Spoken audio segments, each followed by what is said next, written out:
欢迎来到新兴消息频道，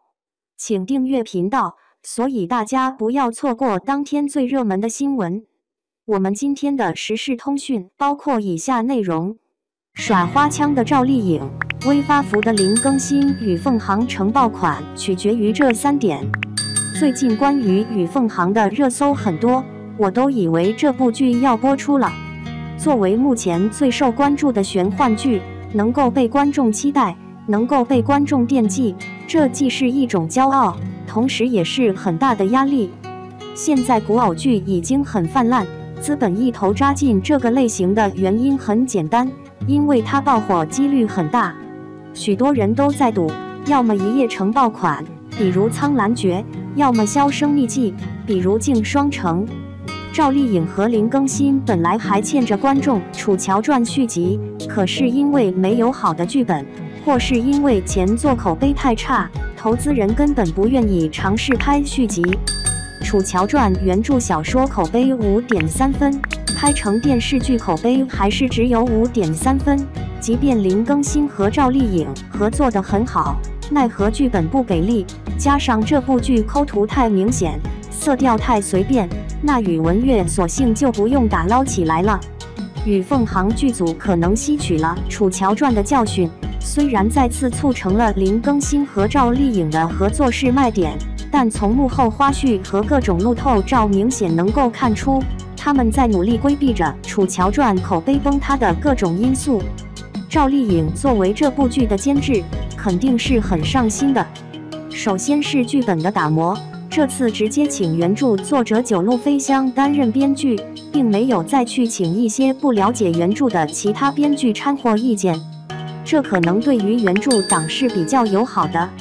从小说到电视剧，中间肯定是有取舍的，不可能完全按照小说来拍摄。那么这个取舍就很关键，也只有原著作者才能知道整个故事的核心是什么，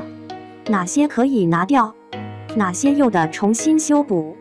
我没看过原著小说，从目前给出的故事简介来看，这部剧是关于神魔的故事。沈离逃婚被打回凤凰原形，负伤坠落人间，神君行止行踪不定各处游荡。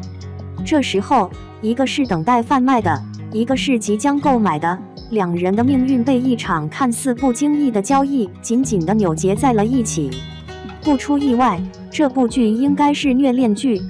如何能够从俗套古偶剧里脱颖而出，有更多有意思的创新和突破，就看编剧能力了。倘若没有变化，继续狗血与凤航，即便阵容强大，也会口碑崩塌。其次是布景方面，《楚乔传》毁在了抠图，毁在了色调。而从与凤航放出的剧照可以看出，剧组为了取景下了功夫。绿山环绕下的古镇，长桥横跨大河，溪水潺潺，庭院古色古香。看到剧照里的选景地，总有种曲径通幽处，禅房花木深的错觉，真的太有古典气息了。赵丽颖、零更新两人坐在桌子前品茗赏景，那应该是非常惬意的。这回的实景拍摄应该是下了血本了，希望到时候剧播出后看到的不只是宣传时的那几张照片，而是所有景色选择都不能用抠图来敷衍。最后就是动作戏的设计，现在很多影视剧，凡是涉及到动作戏，都会用各种慢镜头来完成，打戏绵软无力，更没有可看性。与凤航放出的打戏花絮，赵丽颖吊威亚和耍花枪确实时亲自上阵。她之前也拍过很多动作戏，即便不是专业动作演员，但有过经验，拍摄就应该不会很困难。花絮里头确实对动作设计用心了，就是不知道最后剪辑后会是什么效果。希望不要用太多慢镜头糊弄，既要打得漂亮，又要打得有新意，更要让观众看得过瘾。看了与凤航这么多视频和图片，发现一个有意思的地方，无论赵丽颖还是零更新，都有点发福了。尤其是零更新，发福更加明显，都成国字脸了。不知道是角色需要，还真的就是发福了。总之，看到发福的林更新一脸严肃的表情，有点想笑。